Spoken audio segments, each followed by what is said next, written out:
ce qui est souvent mal compris, c'est que l'univers ne fonctionne pas comme une entité extérieure qui observe, juge ou récompense. Ce que l'on appelle univers agit plutôt comme un miroir extrêmement précis de l'état intérieur. Tout ce qui apparaît dans la vie quotidienne, qu'il s'agisse d'expériences, de rencontres ou de situations répétitives, est intimement lié à la manière dont l'attention est distribuée. Rien n'est imposé de l'extérieur. Chaque élément qui se manifeste cherche avant tout une chose simple et fondamentale, de l'attention. Dans cette dynamique, la réalité ne se présente pas comme une suite d'événements indépendants, mais comme une sélection permanente. Certaines choses persistent, d'autres disparaissent, non pas par hasard, mais selon l'énergie qui leur est accordée. Ce qui n'est plus nourri par l'attention perd progressivement sa force, jusqu'à devenir presque invisible dans l'expérience personnelle. À l'inverse, ce qui est constamment observé, commenté intérieurement et chargé émotionnellement, finit par prendre une place disproportionnée, même lorsque cela semblait insignifiant au départ. Le problème ne vient pas des événements eux-mêmes, mais de la manière automatique dont ils sont absorbés. La plupart du temps, l'attention est captée sans conscience réelle, comme si elle était aspirée par des stimuli extérieurs. Dans cet état, chaque situation devient une expérience imposée, alors qu'en réalité, toute expérience commence par un consentement intérieur. Rien n'est obligé de devenir significatif si l'attention n'y est pas investie. Cette idée dérange parce qu'elle inverse complètement la logique habituelle, mais elle révèle un levier puissant et souvent ignoré. Lorsqu'une situation cesse de recevoir de l'attention émotionnelle, elle perd naturellement son impact. Ce n'est pas une fuite ni un déni, mais un repositionnement. L'énergie se retire, la vibration change, et ce qui semblait pesant commence à s'estomper. Dans cette perspective, l'attention devient un langage. Chaque fois qu'elle est offerte, elle communique un message clair. Ceci mérite de continuer à exister dans mon champ d'expérience. Chaque fois qu'elle est retirée, un autre message est envoyé. Ceci n'a plus de place ici. On parle souvent des pensées comme si elles étaient les créatrices directes de la réalité. Mais cette vision est incomplète. Une pensée, seule, n'a aucun pouvoir réel. Elle ressemble davantage à une proposition silencieuse, une invitation qui attend une réponse. Ce qui lui donne de la force, ce n'est pas sa présence, mais l'énergie qui l'accompagne. Dire oui intérieurement, même sans mots, suffit à l'activer. Refuser de s'y engager la laisse se dissoudre sans effort. C'est à cet endroit précis que commence la véritable communication avec l'univers. Non pas dans la formulation mentale de demande, mais dans le choix constant de ce qui mérite d'être nourri. Chaque pensée qui est suivie, amplifiée ou dramatisée devient un signal. Chaque pensée qui est reconnue, puis laissée passer sans attachement perd son influence. Parler à l'univers revient donc à orienter consciemment le flux d'énergie, en décidant quelle direction mérite d'être renforcée. Ce qui transforme réellement la relation avec l'univers, c'est la capacité à observer où l'attention se pose, moment après moment. Cette observation change tout, car elle révèle que l'attention n'est jamais neutre.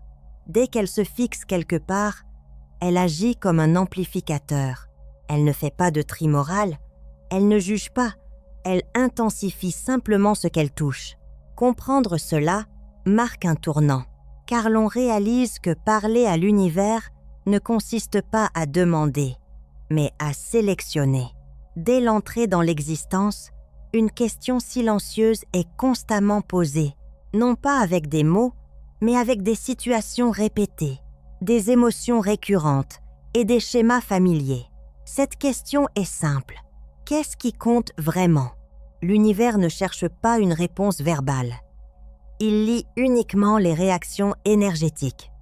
Chaque réaction, même subtile, est interprétée comme une instruction, Réagir fortement revient à dire encore. Rester neutre revient à dire non, merci. C'est pour cette raison que l'univers ne distingue pas les intentions conscientes des réactions inconscientes. Il ne comprend ni le langage humain, ni les explications rationnelles. Il perçoit seulement la vibration associée à une expérience, qu'elle soit agréable ou désagréable, importe peu. Ce qui compte, c'est l'intensité avec laquelle elle est vécue intérieurement. Toute réaction émotionnelle est perçue comme une validation, comme une demande de prolongation. Apprendre à parler à l'univers implique donc une forme de discipline intérieure. Il s'agit de choisir consciemment quelles expériences méritent d'être validées par l'attention. Cette sélection n'est pas une lutte, mais un art subtil. À l'image d'un chef d'orchestre, l'attention décide quelles notes seront mises en avant et lesquelles resteront en arrière-plan. Ce choix constant façonne progressivement l'harmonie globale de l'existence. Lorsqu'une personne décide de concentrer son attention sur un aspect précis de sa réalité, elle ne fait pas qu'observer. Elle participe activement à son amplification. Inversement, en cessant d'alimenter certaines pensées ou circonstances, elle envoie un message clair de désintérêt. Ce message est immédiatement compris. L'univers ajuste alors sa réponse, non pas par volonté propre, mais par résonance directe avec l'état intérieur.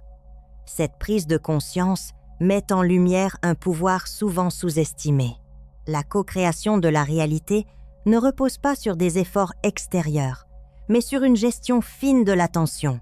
Elle devient le canal principal de communication, dictant peu à peu la composition de la vie quotidienne. Rien n'est figé, tout reste en mouvement, constamment ajusté en fonction de ce qui est nourri ou laissé de côté.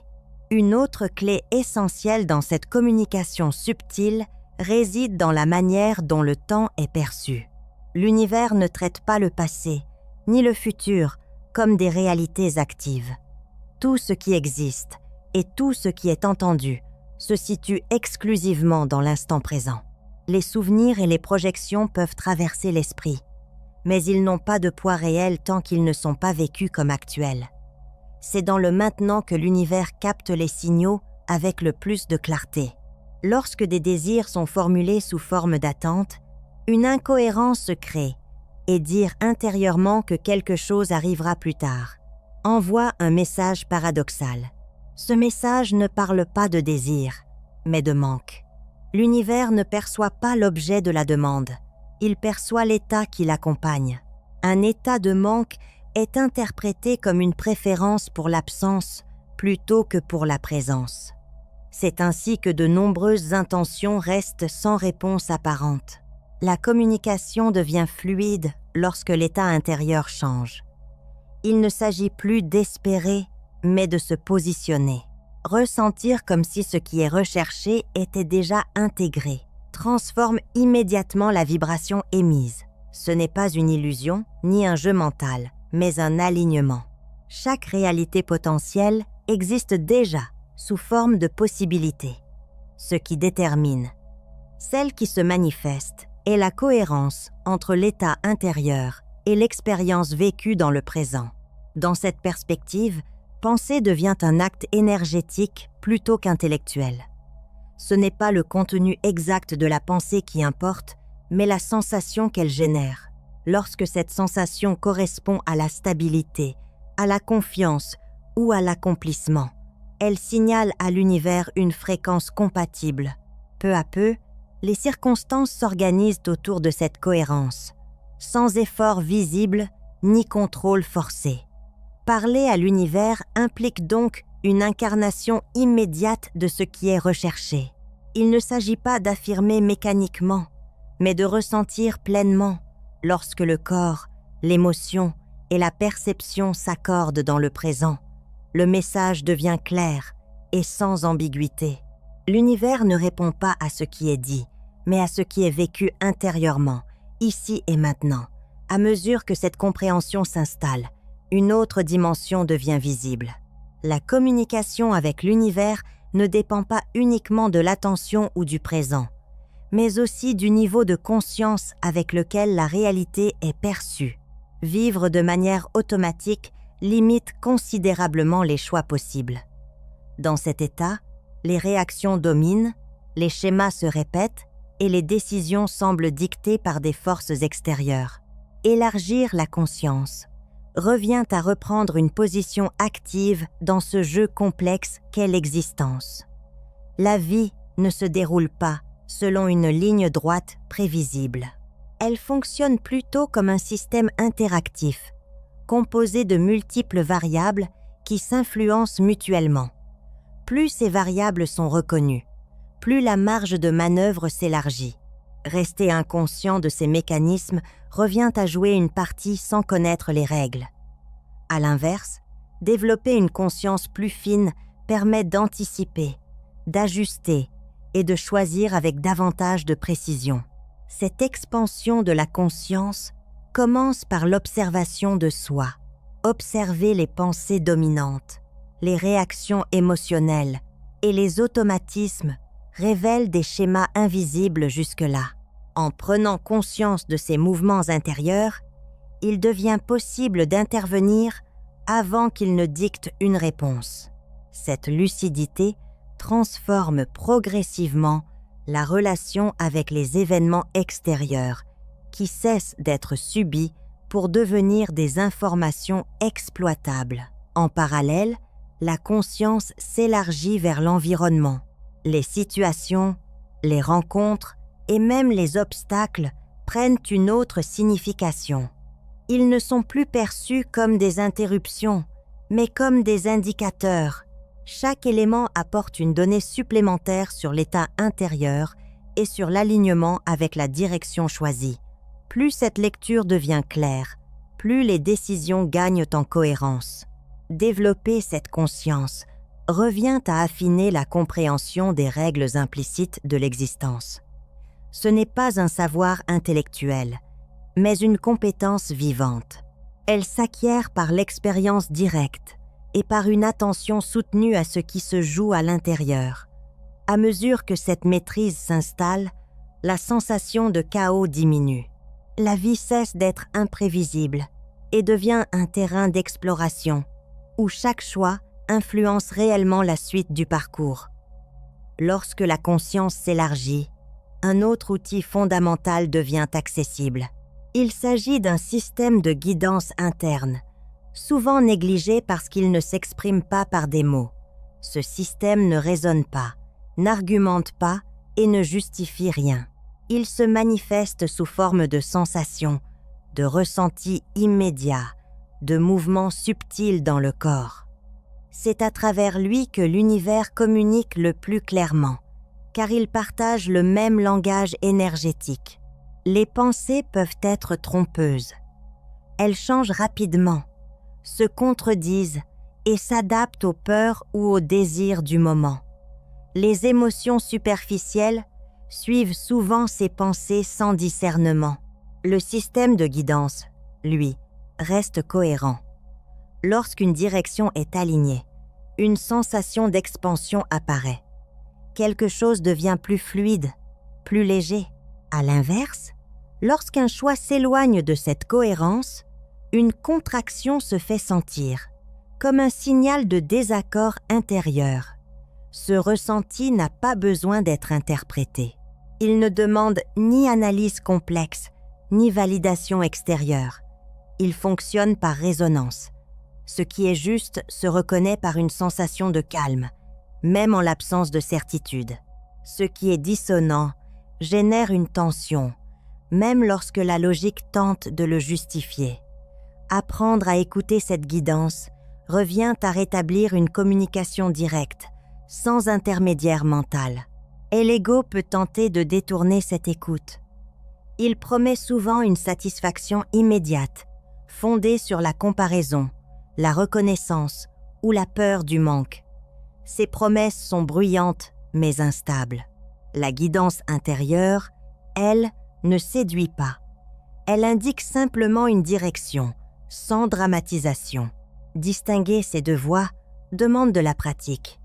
Mais cette distinction devient de plus en plus évidente avec l'attention.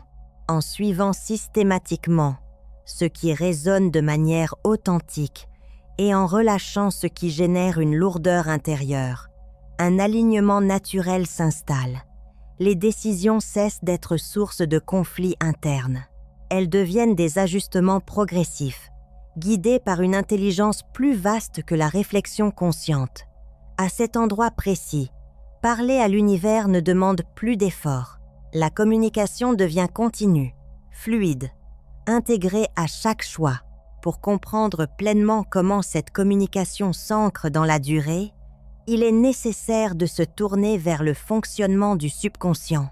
Cette partie de l'esprit agit comme un terrain fertile, constamment réceptif, qui enregistre tout ce qui est vécu, avec intensité ou répétition. Il ne filtre pas, ne questionne pas et ne hiérarchise pas. Il accepte simplement ce qui lui est présenté comme important, en se basant sur la fréquence et l'émotion associée. Le subconscient fonctionne d'une manière très proche de celle de l'univers. Il ne fait pas la distinction entre une expérience réelle et une expérience imaginée avec suffisamment de charge émotionnelle. Une pensée accompagnée d'un ressenti fort est intégrée comme une donnée valable. C'est pour cette raison que des schémas anciens peuvent continuer à se reproduire, même lorsque la situation extérieure a changé. Ce ne sont pas les événements passés qui agissent, mais l'énergie qui leur reste associée, et rester mentalement ancrée dans des blessures anciennes revient à les maintenir actives dans le présent. Le subconscient les perçoit comme actuels et continue d'en tirer des conclusions. L'univers, en miroir, répond à cette vibration persistante. Ce mécanisme explique pourquoi certaines expériences semblent se répéter sans raison apparente.